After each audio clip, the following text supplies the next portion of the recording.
बिस्मिल्लाहिर्रहमानिर्रहीम। अस्सलाम वालेकुम नाज़रीन, चीना टीवी में खुश आमदीद। अब लोग जानते हैं कि यूरोप जो पाबंदियां रूस पर आयद कर रहा था, वो चाहता था कि रूस इन पाबंदियों के बायस एक तो जंग से बाज आ जाए और दूसरा उसकी मईशत को नुकसान पहुंचे। इससे रूस आप लोग जानते हैं कि आलमी सतह पर एटमी लिहाज से बहुत नीचे चला जाता और उसकी मईशत भी तबाह हो रही थी। लेकिन रूस ने अभी जो कदम उठाया है उससे पूरी दुनिया का बैंकिंग निज़ाम तबाह होने जा रहा है। जो ममालिक समझते थे कि रूस अब तबाह हो जाएगा, रूस दुनियाई हस्ती से मिट जाएगा, इससे पहले रूस ने अभी दुनिया में एक नया वर्ल्ड ऑर्डर मुतारफ़ करने का ऐलान किया है। इसने अमेरिका का बैंकिंग निज़ाम तबाह करने के लिए एक नया वर्ल्ड ऑर्डर मुतारफ़ करवाया है और वो रूस और चाइना ने दोनों ममालिक ने मिलकर मुतारफ़ करवाया है। इससे अभी जो सूरत हाल सामने आई है, अमेरिका को रूस की तरफ से ये बहुत बड़ा नुकसान होगा। आप लोग अक्सर जब बैंक में न्यू अकाउंट बनवाने जाते हैं तो आप लोगों को वीज़ा डेबिट कार्ड दिया जाता है जिसे आप ट्रांजैक्शन के लिए इस्तेमाल करते हैं। और हम आपको बताते हैं कि ये वीज़ा कार्ड यूरोप की कंपनी का है और ये हर मुल्क में अपने कार्ड्स देते हैं। इन कार्ड्स से जो आप लोग ट्रांजैक्शन करते हैं, आपको तो पता नहीं, लेकिन आपके अकाउंट से टैक्स के तौर पर कुछ पैसे काटे जाते हैं। असल में ये जो कटौती होती है हर ट्रांजैक्शन पे आपकी रकम में से कुछ पॉइंट के हिसाब से कटौती की जाती है, जो कि हमने कभी गौर ही नहीं किया। इससे यूरोप को बहुत ज़्यादा फ़ायदा होता है।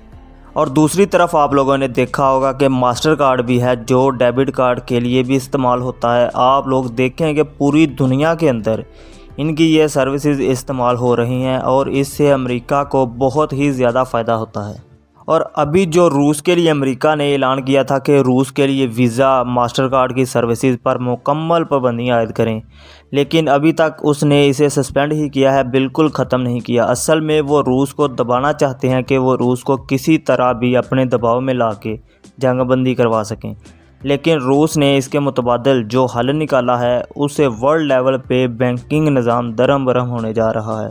और आप लोग जानते होंगे कि 2015 में चाइना ने अपना यूनियन पे कार्ड मुतारफ़ करवाया था। ये कार्ड भी सेम वीज़ा और मास्टर कार्ड की निस्बत काम करता है और ये यूनियन पे कार्ड भी अभी तक कुछ ममालिक में तकरीबन इस्तेमाल हो रहा है, लेकिन फिर भी चाइना इसको पूरी दुनिया में मुतारफ़ कराने में नाकाम रहा। और अभी जो सूरत हाल सामने आई है कि रूस के अंदर ये ऐलान किया गया है कि अमेरिका की सारी चीज़ों का बायकॉट किया जाए और वो ख़ासकर मास्टर कार्ड्स को यूनियन पे शिफ्ट करने जा रहे हैं।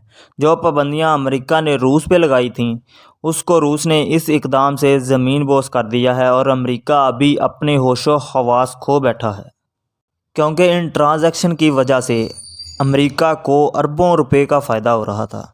लेकिन अभी जो सूरत हाल उसने अपने ऊपर मुसल्लत की है वो अमेरिका के लिए खुद बहुत बड़ा नुकसान है।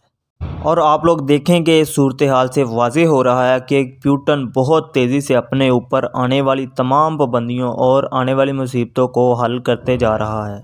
और दूसरी तरफ इसका जायज़ा लिया जाए तो ये अमेरिका के ख़िलाफ़ पाकिस्तान, रूस और चाइना इत्तेहाद की एक बहुत बड़ी साजिश है कि ये अमेरिका के डॉलर सिस्टम को ख़त्म करने जा रहे हैं। और ये जो रूस और यूक्रेन की जंग है इससे वर्ल्ड लेवल पे कुछ ममालिक को बहुत ज़्यादा फ़ायदा होने जा रहा है, क्योंकि ये डॉलर की सतह को तकरीबन ज़मीन बोस करेंगे। और आप लोग सोचें कि अगर डॉलर का निज़ाम ख़त्म होता है तो आप लोगों के लिए महंगाई भी कम होगी। और अभी जो सूरत हाल है, चाइना अपना यूनियन पे का निज़ाम पूरी दुनिया में मुतारफ़ करवाने जा रहा है रूस के ज़रिए। और पाकिस्तान में भी यूनियन पे कार्ड इस्तेमाल हो रहा था, लेकिन उस लिहाज से जैसे मास्टर कार्ड और वीज़ा कार्ड इस्तेमाल होते हैं उस लिहाज से नहीं इस्तेमाल हो रहा था। लेकिन अभी यूनियन पे को फिर अरूज मिलने वाला है और डॉलर का सिस्टम ख़त्म होने लगा है। तो नाजरीन, अगर आपको हमारी वीडियो पसंद आई हो तो वीडियो को लाइक करें और चैनल को सब्सक्राइब करें। शुक्रिया।